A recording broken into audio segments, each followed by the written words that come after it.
Mixed Media Gaming.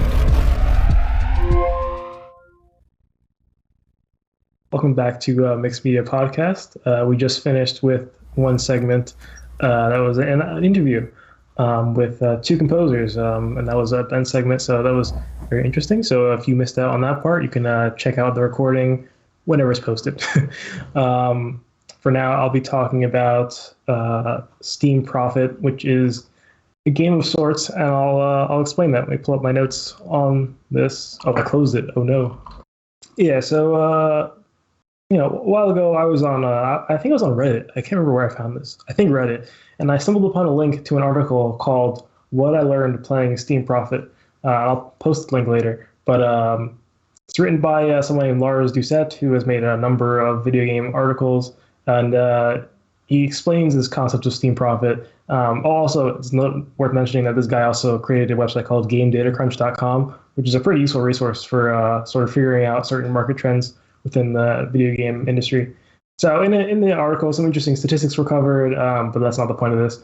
And this game was explained that he calls Steam Profit. So it's a game that he made himself, and the goal is to sort of create a portfolio of 5 games releasing in the next week that will perform the best a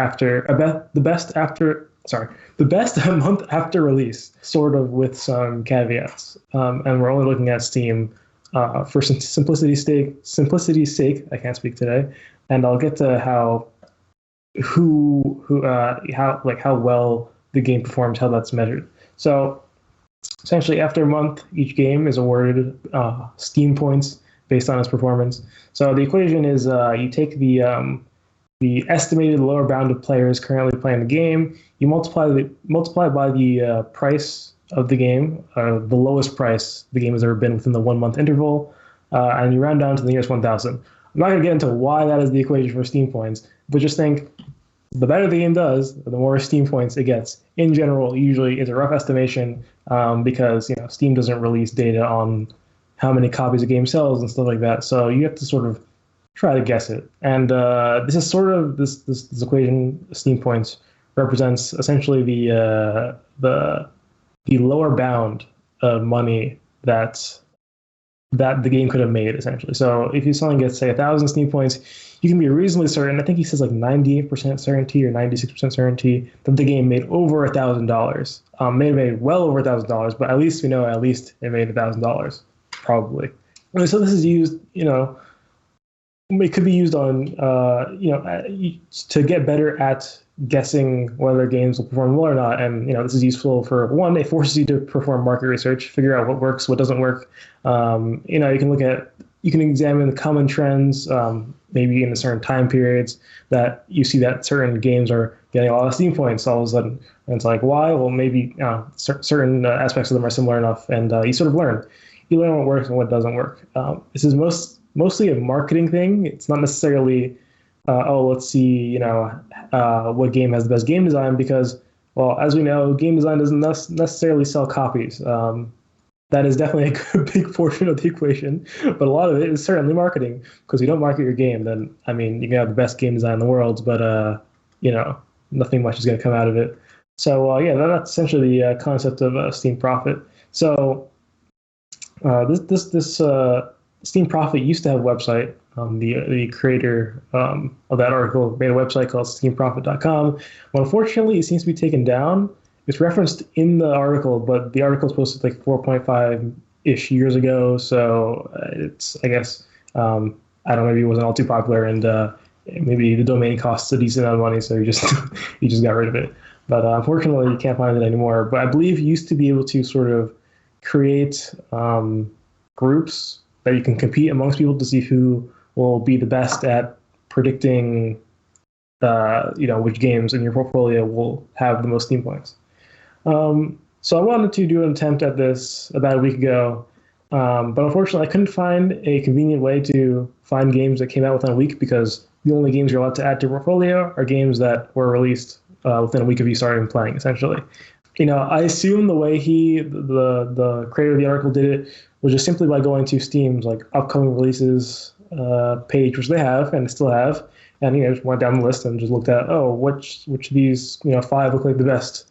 most likely to make the most money. But unfortunately, I was 4.5 years ago, and there are a lot more games coming out nowadays versus 4.5 years ago. So I can't actually skim through them. Oh, one other thing that's worth mentioning. One of the rules is that it must be an indie game. I don't know why. He did not explain why, as far as I can tell. But my guess is because games that are are made by development studios of a reasonably large scale tend to be more susceptible to very unpredictable forces, sort of, where take something like Battlefield 2042, which made a lot of money, but it wasn't as profitable as was expected. The reviews were a lot worse than you would expect from a Battlefield game. I mean, this is pretty common within the AAA space, and not even just AAA, but greater than indie game dev space, is that a lot of games that are very popular. My guess is that a lot of it is almost mass hysteria in a way, right? It's like you have a large population of people saying one thing, and everyone starts saying the same thing, right? I mean, is Battlefield 2042 more glitchy than Battlefield 4? I don't know.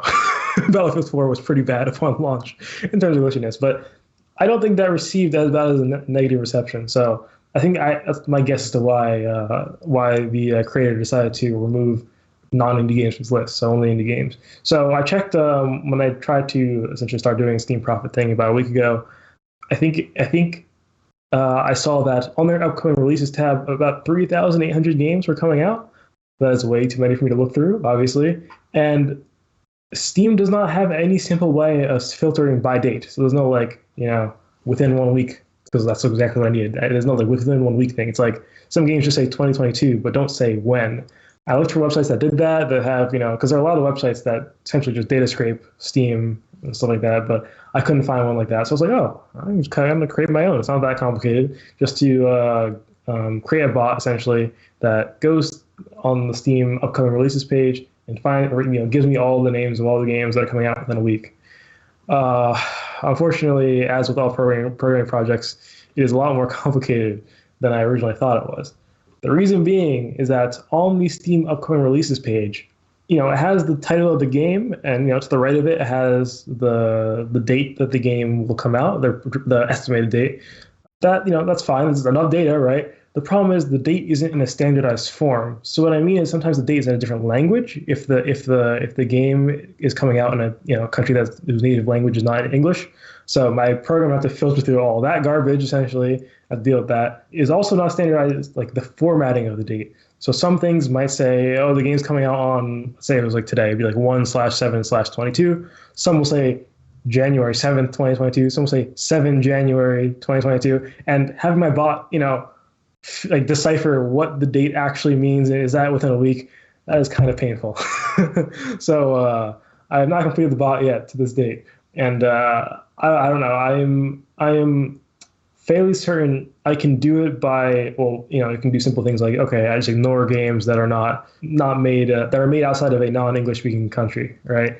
I think that ends up working out all right because, I was supposed to say, I guess not necessarily true, but it works out because it's still a large amount of games to pull from anyways, so that's okay. The formatting is the more tricky part, and I think for the most part, it's easy all the games on the upcoming releases tab are pretty much 2022. Easy enough to disregard that piece of information and just look at what are the other two numbers or the word and the number or whatever, and figure it out based on that. That's not the worst thing in the world. So that's what I'll be doing for, I don't know, the next week or something like that. The idea was that I'd be able to, so the performance is checked at over a month's period in time after you make the predictions. I was planning on making the next time I do a topic segment on this podcast be like, look at my results. I'm a bit late to that, so I think I'm going to just shorten it from a month to like 3 weeks or whatever, and that way I'll be able to still do that on time. Something else? Oh yeah, what I'll be looking for in games when I'm judging how well I think they'll do. So I have a very, very strong feeling I'm going to perform absolutely poorly at predicting the top 5 best games at the start, at least. I guess that's the kind of the point, right? To get better at this kind of thing. But things I'll be looking at are things like trailers. So the article actually points out that trailers are very important, and I agree. It is the first impression for the most part. It's the first significant impression, or sorry, I should say the first long form impression your game will have in person.